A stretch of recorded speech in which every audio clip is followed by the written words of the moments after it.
दोस्तों, पोलैंड एक ऐसा मुल्क है जिसके बारे में आपने बहुत कुछ सुना होगा, लेकिन आज की इस वीडियो में हम आपको पोलैंड की ऐसी मालूमात बताने वाले हैं जो शायद आपने पहले कभी नहीं सुनी होंगी।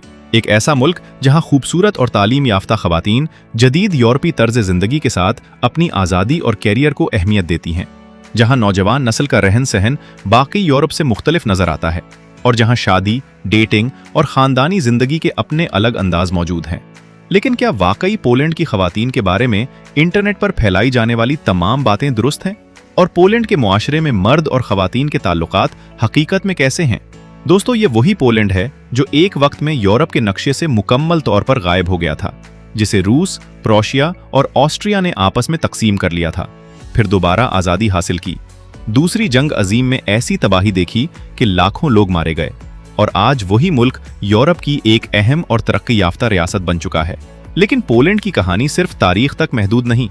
यहाँ का कल्चर, लोगों का रोजमर्रा रहन सहन, खाने, शादी ब्याह की रिवायात, खवातीन की जिंदगी, नौजवान नस्ल, मशहूर त्यौहार, पोलैंड के हैरानकुन हकायक, दूसरी जंग अजीम के खौफनाक वाकयात, यहूदी तारीख, ऑशविट्स, खूबसूरत शहर, कदीम किले और कुदरती मकामात, ये सब कुछ इस मुल्क को एक इंतहाई दिलचस्प मौजू बनाता है। और दोस्तों, अगर आप पाकिस्तान या भारत से हैं तो ये वीडियो आपके लिए और भी ज्यादा अहम होने वाली है, क्योंकि हम ये भी जानेंगे कि पाकिस्तानी और भारतीय शहरी पोलैंड कैसे जा सकते हैं, यहाँ स्टडी, वर्क, बिजनेस और टूरिज्म के क्या मौके मौजूद हैं, किन शोबों में मुलाजमतें मिल सकती हैं, पोलैंड में रहने के अखराजात कितने हैं, और आखिर लोग यूरोप के इस मुल्क का रुख क्यों कर रहे हैं। हम पोलैंड की तारीख से लेकर आज के जदीद पोलैंड तक का पूरा सफर करेंगे। वारसा और कराकोव जैसे मशहूर शहरों को देखेंगे, जानेंगे कि यहाँ की मईशत इतनी तेजी से कैसे तरक्की कर रही है, पोलैंड की करेंसी क्या है, लोग कितना कमाते हैं, यहाँ तालीम का मेयार कैसा है, और आम शहरी की रोजमर्रा ज़िंदगी किस तरह गुजरती है। दोस्तों, इस वीडियो में हम पोलैंड के ऐसे हैरानकुन हकायक भी सामने लाएंगे जो शायद आपको दंग कर देंगे, खास तौर पर दूसरी जंग अजीम के वो वाकयात जिन्होंने इस मुल्क की तारीख हमेशा के लिए बदल दी, और वो मकामात जहां आज भी माजी की खौफनाक यादें महफूज हैं। लिहाजा दोस्तों, अगर आप यूरोप के इस दिलचस्प मुल्क पोलैंड को सिर्फ नक्शे पर नहीं बल्कि करीब से समझना चाहते हैं तो वीडियो को आखिर तक लाजमी देखिए, क्योंकि इस वीडियो में मालूमात एक के बाद एक सामने आएंगी और मुमकिन है कि वीडियो खत्म होने तक पोलैंड के बारे में आपकी पूरी राय बदल जाए। और अगर आप हमारे चैनल पर नए हैं तो चैनल को अभी सब्सक्राइब जरूर करें और बेल नोटिफिकेशन को भी दबा दें, ताकि दुनिया के मुख्तलिफ ममालिक, उनके लोगों, कल्चर, तारीख, रोजमर्रा जिंदगी और हैरानकुन हकायक पर बनने वाली हमारी अगली वीडियोस आप तक सबसे पहले पहुंच सकें। तो दोस्तों, बगैर किसी मजीद इंतजार के चलते हैं यूरोप के इस तारीखी और खूबसूरत मुल्क पोलैंड की तरफ और जानते हैं कि आखिर पोलैंड में ऐसी क्या खास बात है जो हर साल दुनिया भर से लाखों लोगों को अपनी तरफ मुतवज्जे करती है। दोस्तों, अगर आप पोलैंड के किसी बड़े शहर में जाएं तो सबसे पहली चीज जो आपको महसूस होगी वो यहाँ के लोगों की मसरूफ लेकिन मुनज़्ज़म जिंदगी है। सुबह के वक्त लोग अपने काम, यूनिवर्सिटी और कारोबार के लिए घरों से निकलते हैं, पब्लिक ट्रांसपोर्ट में सफर करते हैं और शाम के वक्त कैफे, शॉपिंग सेंटर्स, पार्क्स और रेस्टोरेंट्स में वक्त गुजारते हैं। पोलैंड की रोजमर्रा जिंदगी में जदीद यूरोपी अंदाज के साथ खानदानी रिवायात भी नजर आती हैं। पोलैंड के बड़े शहरों में रहने वाले लोग आमतौर पर अपनी जिंदगी में वक्त की पाबंदी और जाती आज़ादी को काफ़ी अहमियत देते हैं। नौजवान नस्ल तालीम और कैरियर पर ख़ास तवज्जो देती है, जबकि ख़ानदान के साथ वक्त गुजारना भी मुआशरती ज़िंदगी का अहम हिस्सा है। हफ्ते के इख्तिताम पर लोग दोस्तों के साथ मिलते हैं, रेस्टोरेंट्स जाते हैं, खरीदारी करते हैं या कुदरती मकामात की तरफ निकल जाते हैं। पोलैंड के घरों में खाने का भी खास मकाम है।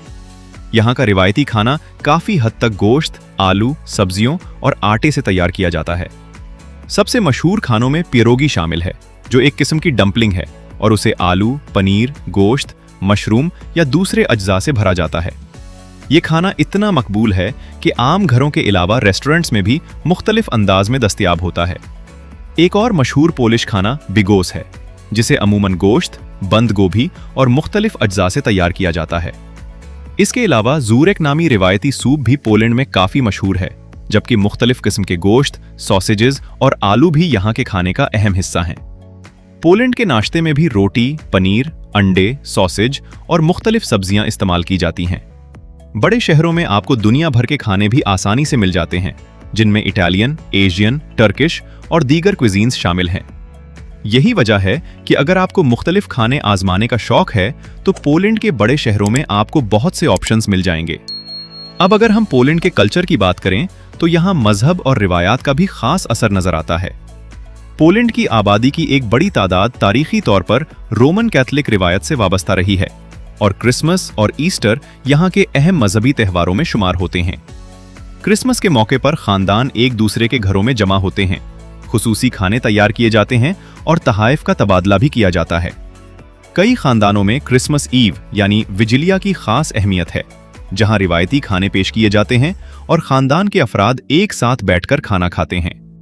ईस्टर भी पोलैंड का एक अहम त्योहार है। इस मौके पर चर्च जाने के साथ साथ मुख्तलिफ रिवायती खाने तैयार किए जाते हैं और खानदान एक दूसरे से मुलाकात करते हैं। इसके अलावा साल भर मुख्तलिफ मकामी फेस्टिवल्स और कल्चरल इवेंट्स भी मुनक्कद होते रहते हैं। पोलैंड की एक दिलचस्प रिवायत डिंगस डे भी है, जिसे ईस्टर मंडे के मौके पर मनाया जाता है। इस दिन पानी से मुताल्लिक एक पुरानी रिवायत मौजूद है और नौजवान एक दूसरे पर पानी डालकर खुशी मनाते हैं। बड़े शहरों में इसके अंदाज जदीद हो सकते हैं, जबकि छोटे इलाकों में रिवायती अंदाज ज्यादा नजर आता है। अब अगर हम शादी ब्याह की बात करें तो पोलैंड में शादी के अंदाज खानदान और इलाके के लिहाज से मुख्तलिफ हो सकते हैं। बहुत से नौजवान अपनी पसंद से शरीक हयात का इंतखाब करते हैं, लेकिन शादी अब भी खानदान के लिए एक अहम मौका होती है। शादियों में मूसीकी, खाना, रक्स और खानदान के अफराद की शिरकत अहम समझी जाती है। पोलैंड की खवातीन भी मुआशरे में एक अहम किरदार अदा करती हैं। बड़ी तादाद में खवातीन यूनिवर्सिटियों में तालीम हासिल करती हैं और मुख्तलिफ प्रोफेशंस में काम करती हैं। मेडिकल, तालीम, कारोबार, साइंस, IT, सियासत और दीगर शोबों में पोलिश खवातीन को फ़आल देखा जा सकता है। बड़े शहरों में जदीद फैशन और मगरबी यूरोपी लाइफस्टाइल का असर नुमाया है, जबकि देही इलाकों में रिवायती तर्ज जिंदगी ज्यादा नजर आ सकता है। नौजवान नस्ल के लाइफस्टाइल में भी वाज़ेह तब्दीली आई है। Internet, social media, international travel और फॉरेन एजुकेशन ने पोलैंड के नौजवानों को दुनिया के दूसरे ममालिक के साथ पहले से कहीं ज्यादा जोड़ दिया है। इसी वजह से आज का नौजवान पोलिश शहरी एक तरफ अपनी जबान और सकाफत से जुड़ा हुआ है तो दूसरी तरफ आलमी ट्रेंड से भी वाकिफ है। पोलैंड में स्पोर्ट्स भी रोजमर्रा जिंदगी का हिस्सा है। फुटबॉल यहाँ सबसे मकबूल खेलों में शुमार होता है, जबकि वॉलीबॉल और स्की स्पोर्ट्स भी खासी मकबूलियत रखते हैं। सर्दियों में मुल्क के पहाड़ी इलाकों में स्कीइंग और विंटर टूरिज्म के लिए लोग बड़ी तादाद में जाते हैं। खरीदारी के लिए बड़े शहरों में शॉपिंग मॉल्स और मॉडर्न कमर्शियल सेंटर्स मौजूद हैं, जबकि छोटे शहरों में मकामी मार्केट्स और ट्रेडिशनल शॉप्स भी मिलती हैं। पोलैंड में पब्लिक ट्रांसपोर्ट भी शहरी जिंदगी का अहम हिस्सा है। वॉर्सो जैसे शहरों में बसेस, ट्रैम्स और मेट्रो लोगों को शहर के मुख्तलिफ इलाकों तक पहुंचाने में मदद देते हैं।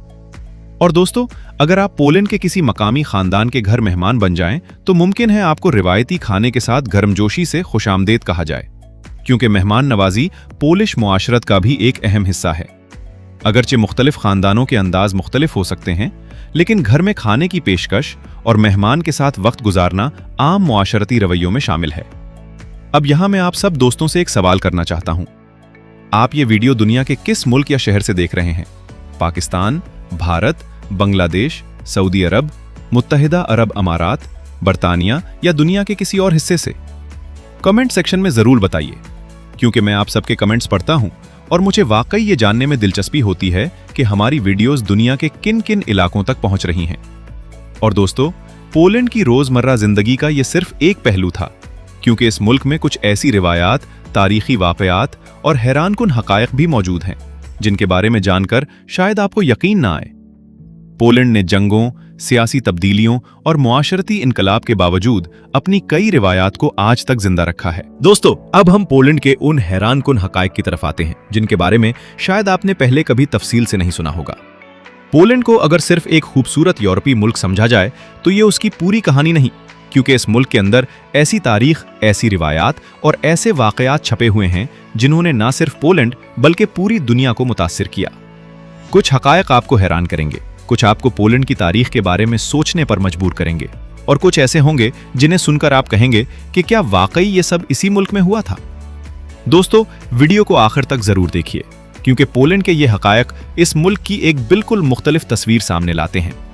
सबसे पहले बात करते हैं पोलैंड की जंगी तारीख की। दूसरी जंग अजीम के दौरान पोलैंड को दुनिया के शदीद तरीन नुकसानात का सामना करना पड़ा। 1939 में नाजी जर्मनी के हमले के बाद पूरा मुल्क जंग की लपेट में आ गया और चंद ही हफ्तों में पोलैंड का बड़ा हिस्सा जर्मन और सोवियत अफवाज के दरमियान तकसीम हो गया।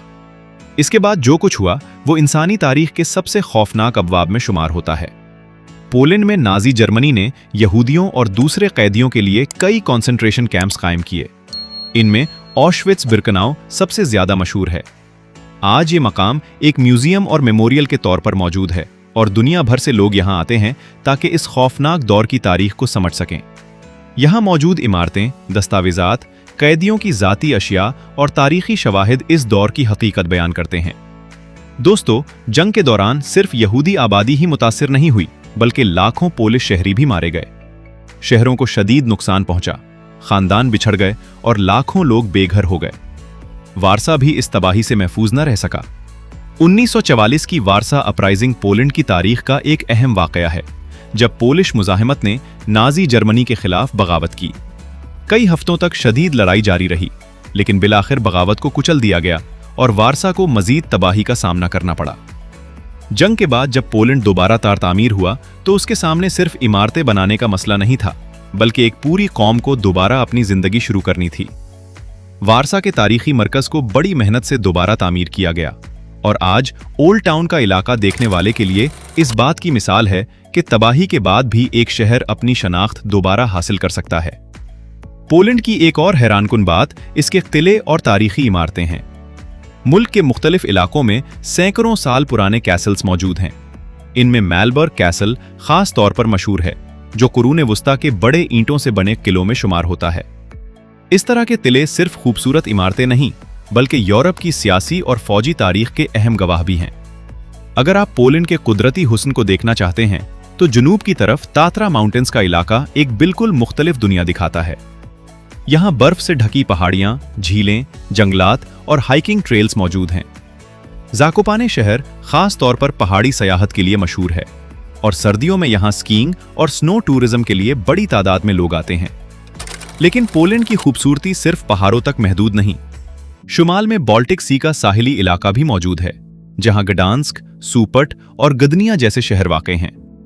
गर्मियों में साहिली इलाकों में सयाहों की तादाद बढ़ जाती है और लोग समंदर के किनारे वक्त गुजारते हैं। अब आते हैं पोलैंड के एक और हैरानकुन पहलू की तरफ, और वो है उसके जंगलात। पोलैंड में बियालोवेजा फॉरेस्ट मौजूद है, जो यूरोप के कदीम जंगलात में शुमार होता है। यहाँ यूरोपियन बाइसन यानी जंगली भैंसा पाया जाता है, जो यूरोप के सबसे बड़े जमीनी जानवरों में शामिल है। इस जंगल की हयातियाती अहमियत इतनी ज्यादा है कि उसे आलमी सतह पर भी तहफ़्फ़ुज़ हासिल है। पोलैंड ने दुनिया को कई अजीम शख्सियात भी दी हैं। उनमें सबसे मशहूर नाम मैरी क्यूरी का है, जिन्होंने रेडियो एक्टिविटी के शोबे में तारीखी काम किया और 2 मुख्तलिफ साइंसी शोबों में नोबेल इनाम हासिल किया। उनका ताल्लुक वारसा से था और आज भी पोलैंड में उनकी जिंदगी और साइंसी खिदमात को बड़े एहतराम से याद किया जाता है। मौसीकी की दुनिया में फ्रेडरिक शोपेन का नाम कौन नहीं जानता।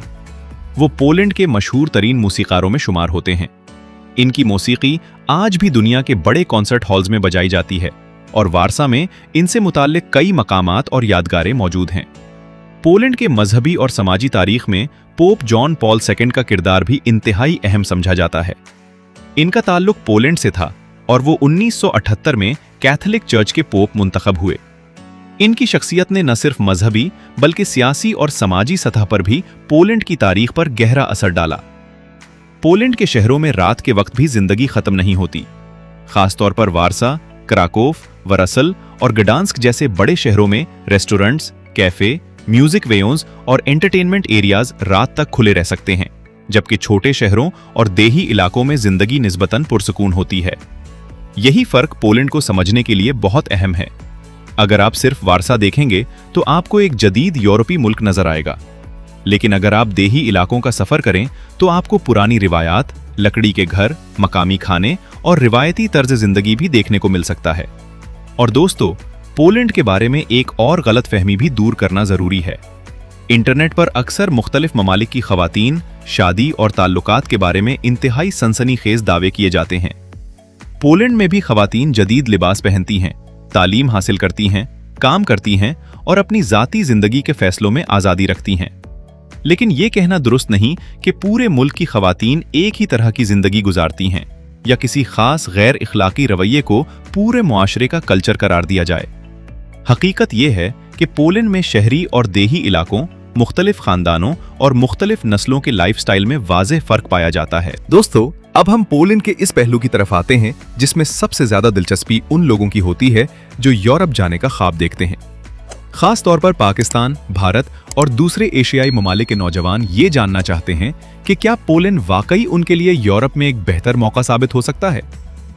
यहाँ मुलाजमत कैसे मिलती है, तालीम हासिल करने के क्या रास्ते हैं, रिहाइश कितनी महंगी है और एक गैर मुल्की शख्स को पोलैंड में अपनी जिंदगी शुरू करने के लिए किन चीजों का सामना करना पड़ता है।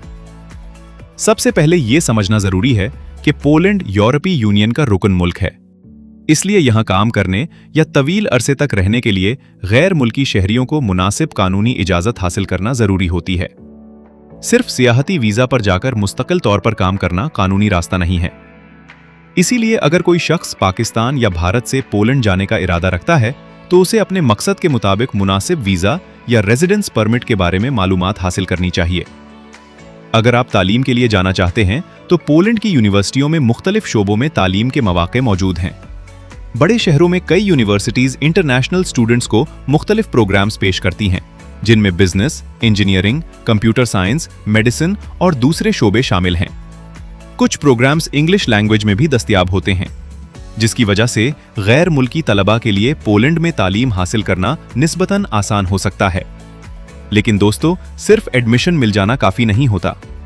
तालिब इल्म को ट्यूशन फी, अकोमोडेशन, इंश्योरेंस, रोजमर्रा अखराजात और कानूनी दस्तावेजात का भी ख्याल रखना पड़ता है। इसलिए पोलैंड जाने से पहले मुकम्मल फाइनेंशियल प्लानिंग जरूरी है, क्योंकि बड़े शहरों में रिहाइश खासी महंगी हो सकती है। वॉर्सो जैसे बड़े शहर में किराया अमूमन छोटे शहरों के मुकाबले में ज्यादा होता है। अगर आप अकेले रहते हैं तो अपार्टमेंट का किराया, बिजली, इंटरनेट, ट्रांसपोर्ट और खाने के अखराजात मिलाकर माहाना बजट काफी बढ़ सकता है। इसीलिए बहुत से स्टूडेंट्स शेयर्ड अकोमोडेशन को तरजीह देते हैं ताकि रिहाइश का खर्च कई लोगों में तकसीम हो जाए। पाकिस्तानी और भारतीय कम्युनिटी भी पोलैंड में मौजूद है और मुख्तलिफ शोबों में लोग कारोबार और मुलाजमत करते हैं। कुछ अफराद restaurants, grocery stores, transport, construction और दूसरे कारोबारों से वाबस्ता हैं, जबकि highly skilled professionals IT, engineering और हेल्थ केयर जैसे शोबों में भी काम करते हैं।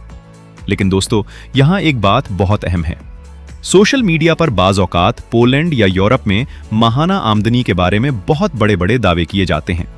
हकीकत में सैलरी का इन्हिसार जॉब, एक्सपीरियंस, क्वालिफिकेशन, शहर, वर्किंग आवर्स और कॉन्ट्रैक्ट की नौयत पर होता है। इसलिए किसी भी शख्स को सिर्फ एक वीडियो या एजेंट के दावे पर यकीन करके अपना पैसा खतरे में नहीं डालना चाहिए।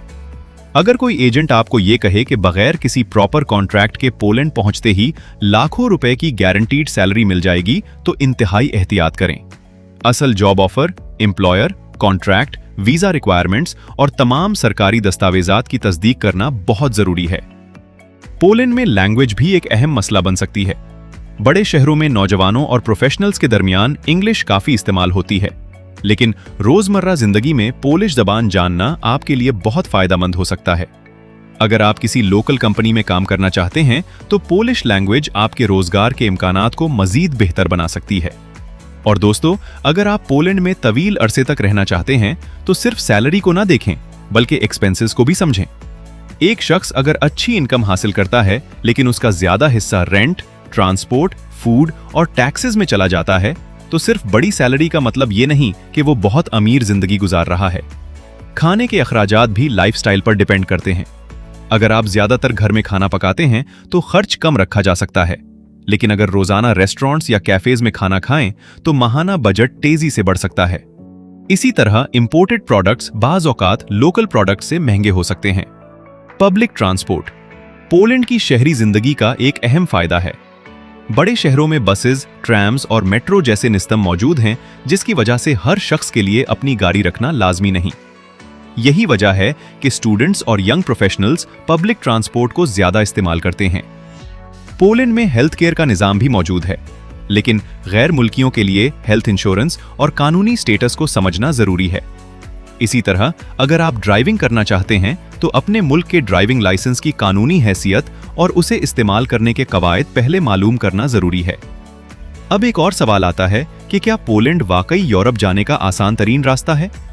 दोस्तों, ऐसा कोई एक रास्ता नहीं जिसे हर शख्स के लिए आसान कहा जा सके।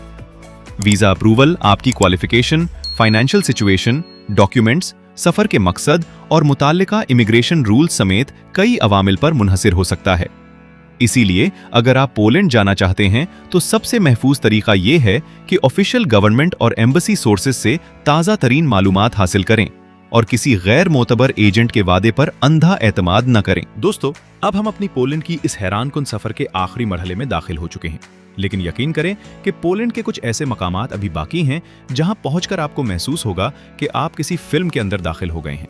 अगर आपको तारीख, कुदरती हुस्न, कदीम इमारतें, बर्फपोश पहाड़, समंदर और जदीद यूरोपीय शहर एक ही मुल्क में देखने का शौक है तो पोलैंड आपको मायूस नहीं करेगा। सबसे पहले चलते हैं वारसा की तरफ, जो पोलैंड का दारुल हुकूमत है। आज का वारसा एक इंतहाई जदीद और मसरूफ यूरोपीय शहर है, लेकिन इस शहर के पीछे तबाही और दोबारा तामीर की एक गैर मामूली दास्तान मौजूद है। दूसरी जंग अजीम के दौरान इनका बड़ा हिस्सा तबाह हो गया था, लेकिन जंग के बाद पोलिश लोगों ने अपने तारीखी शहर को दोबारा तामीर किया। आज वॉर्सो ओल्ड टाउन में घूमते हुए आपको खूबसूरत इमारतें, तारीखी गलियां, कैफेज, रेस्टोरेंट्स और मकामी जिंदगी एक साथ नजर आती है। वारसा में रॉयल कैसल भी एक अहम मकाम है। ये महल पोलैंड की शाही तारीख से जुड़ा हुआ है और आज एक म्यूजियम के तौर पर भी देखा जाता है। शहर में लजियनकी पार्क भी मौजूद है, जहां सब्जा, झीलें, तारीखी इमारतें और पुरसुकून माहौल सयाहों को अपनी तरफ मुतवज्जे करते हैं। अगर आप बड़े शहर की मॉडर्न लाइफ के साथ तारीख को भी महसूस करना चाहते हैं तो वॉर्सो एक बेहतरीन जगह है। इसके बाद हम चलते हैं क्रैकाउ की तरफ, जो पोलैंड के सबसे मशहूर तारीखी शहरों में शुमार होता है। यहाँ का old town, main market square और वावेल कैसल सयाहों के लिए खास कशिश रखते हैं। क्रैकाउ की गलियों में चलते हुए आपको ऐसा महसूस हो सकता है जैसे आप कई 100 साल पीछे चले गए हों, क्योंकि यहाँ तारीखी इमारतों और पुराने आर्किटेक्चर को बड़ी हद तक महफूज रखा गया है। वावेल कैसल सिर्फ एक खूबसूरत इमारत नहीं, बल्कि पोलैंड की शाही तारीख का अहम हिस्सा है। यहाँ पोलिश किंग्स और कौमी तारीख से मुताल्लिक कई अहम यादें मूव्ड हैं। क्रैकाउ के मेन मार्केट स्क्वायर में दिन के वक्त सयाहों की बड़ी तारीख नजर आती है, जबकि शाम के वक्त कैफेज और रेस्टोरेंट्स की वजह से पूरा इलाका एक मुख्तलिफ रंग इख्तियार कर लेता है। अब अगर आप तारीख के सबसे तारीक अबवाब को समझना चाहते हैं तो क्रैकोव के करीब ओस्विच-बिर्केनाउ मेमोरियल एंड म्यूजियम मौजूद है। ये वो मकाम है जहां नाजी दौर में लाखों इंसानों को कैद और कत्ल किया गया। यहाँ का सफर तफरीह से ज्यादा एक तारीखी और इंसानी तजुर्बा है। दुनिया भर से लोग यहाँ इसलिए आते हैं ताकि माजी के इन जराइम को समझ सकें और ये पैगाम जिंदा रख सकें कि ऐसी तबाही दोबारा नहीं होनी चाहिए। लेकिन दोस्तों, पोलैंड सिर्फ जंग और तारीख का मुल्क नहीं। अगर आप कुदरती हुस्न देखना चाहते हैं तो तात्रा माउंटेन्स आपका इंतजार कर रहे हैं। जुनूबी पोलैंड में वाक़ई ये पहाड़ी इलाका सर्दियों में बर्फ से ढक जाता है और गर्मियों में सब्ज पहाड़, झीलें और हाइकिंग ट्रेल्स लोगों को अपनी तरफ मुतवज्जे करते हैं। तात्रा माउंटेन्स के करीब ज़ाकोपाने शहर खास तौर पर मशहूर है। यहाँ आपको लकड़ी के रिवायती घर, मकामी खाने, पहाड़ी सकाफत और सर्दियों में स्कीइंग के मौके मिलते हैं। अगर आप पहली बार पोलैंड जा रहे हों और कुदरती हुस्न के शौकीन हों तो ज़ाकोपाने को अपनी फहरिस्त में जरूर शामिल करना चाहिए। अब चलते हैं शुमाल की तरफ, जहां पोलैंड का बाल्टिक सी से राब्ता होता है। ग्दांस्क एक ऐसा शहर है जहां समंदर, तारीख और खूबसूरत आर्किटेक्चर एक साथ नजर आते हैं। शहर की तारीखी गलियां और वाटरफ्रंट इलाके सयाहों के लिए खास कशिश रखते हैं। उसके करीब सोपोत भी मौजूद है, जो अपने साहिली माहौल और मशहूर पियर की वजह से जाना जाता है। अगर आपको यूरोप के कदीम जंगलात देखने का शौक है तो बियालोवीजा फॉरेस्ट भी इंतहाई अहम मकाम है। ये यूरोप के कदीम कुदरती जंगलात में शुमार होता है और यहाँ यूरोपियन बाइसन समेत कई जंगली जानवर पाए जाते हैं। यहाँ पहुंचकर आपको बड़े शहरों की शोर शराबे वाली जिंदगी से बिल्कुल मुख्तलिफ माहौल महसूस होगा। पोलैंड में विलिट्स्का सॉल्ट माइन भी एक हैरानकुन मकाम है। जमीन के अंदर मौजूद इस तारीखी नमक की कान में कई जेर जमीन रास्ते, चेम्बर्स और नमक से बनी हुई फनकाराना तख्लीकात मौजूद हैं। ये जगह इस बात की मिसाल है कि इंसान ने सदियों पहले जमीन के अंदर मौजूद कुदरती वसाइल को किस तरह इस्तेमाल किया। और दोस्तों, अगर आप जदीद पोलैंड देखना चाहते हैं तो वारसा और वराव और जैसे शहरों की तरफ जरूर जाएं। यहाँ modern buildings, shopping centres, restaurants, universities और इंटरनेशनल बिजनेसेस आपको एक बिल्कुल मुख्तलिफ पोलैंड दिखाते हैं। खास तौर पर नौजवान नस्ल का लाइफस्टाइल आपको यूरोप के दूसरे बड़े शहरों से काफी हद तक मुमासिल नजर आ सकता है। पोलैंड की खास बात यही है कि आप एक ही सफर में कई मुख्तलिफ दुनियाओं को देख सकते हैं। एक तरफ सदियों पुराने कैसल्स हैं, दूसरी तरफ जदीद स्काई स्क्रेपर्स। एक तरफ बर्फपोश पहाड़ हैं, दूसरी तरफ बाल्टिक सी का साहिल। एक तरफ जंगलात और कुदरती पार्क्स हैं, दूसरी तरफ मसरूफ यूरोपीय शहर। और शायद यही वजह है कि पोलैंड उन लोगों के लिए एक दिलचस्प डेस्टिनेशन बनता जा रहा है जो यूरोप में ऐसा मुल्क देखना चाहते हैं जहां तारीख, सकाफत, कुदरत और मॉडर्न लाइफस्टाइल एक साथ मौजूद हों। दोस्तों, आज के इस सफर में हमने पोलैंड को सिर्फ एक टूरिस्ट डेस्टिनेशन के तौर पर नहीं देखा, बल्कि उसकी तारीख, मुआशरत, लोगों, खवातीन की बदलती हुई जिंदगी, खानों, त्योहारों, मुलाजमत, तालीम, गैर मुल्कियों के मौके और मशहूर मकामात को समझने की कोशिश की है। पोलैंड एक ऐसा मुल्क है जिसने जंगों और तबाही के बाद दोबारा खुद को तामीर किया, अपनी शनाख्त को महफूज रखा और जदीद यूरोप का हिस्सा बन गया। यहाँ की कहानी हमें ये भी बताती है कि कोई मुल्क सिर्फ अपनी इमारतों से तरक्की याफ्ता नहीं बनता, बल्कि उसके लोग, उनकी मेहनत, तालीम, तारीख और मुस्तकबिल के ख्वाब भी इस तरक्की का हिस्सा होते हैं। दोस्तों, अगर आपको हमारी ये पोलैंड की डॉक्यूमेंट्री पसंद आई है तो वीडियो को लाइक जरूर करें, और अगर आप हमारे चैनल पर नए हैं तो चैनल को सब्सक्राइब करें और बेल नोटिफिकेशन को भी दबा दें, क्योंकि हम दुनिया के मुख्तलिफ ममालिक के बारे में ऐसी ही दिलचस्प और मालूमाती डॉक्यूमेंट्रीज आपके लिए लाते रहते हैं। और कमेंट में जरूर बताइए कि दुनिया के अगले किस मुल्क की सैर आप हमारे साथ करना चाहते हैं। आपके कमेंट्स हमारे लिए बहुत अहम हैं और मैं आप सबके कमेंट्स पढ़ता हूं। तो दोस्तों, ये थी पोलैंड की हमारी मुकम्मल डॉक्यूमेंट्री। एक ऐसा मुल्क जो तारीख के जख्मों से निकलकर आज जदीद यूरोप में अपनी एक मजबूत शनाख्त बना चुका है। अगर कभी आपको यूरोप का सफर करने का मौका मिले तो शायद पोलैंड भी आपकी ट्रैवल लिस्ट में शामिल होने का मुस्तहिक है। मिलते हैं अगली डॉक्यूमेंट्री में एक नए मुल्क, नई सकाफत और नई हैरानकुन कहानी के साथ। कब तक के लिए अपना ख्याल रखिए, खुश रहिए और दुनिया को सिर्फ नक्शे पर नहीं बल्कि करीब से जानने की कोशिश कीजिए।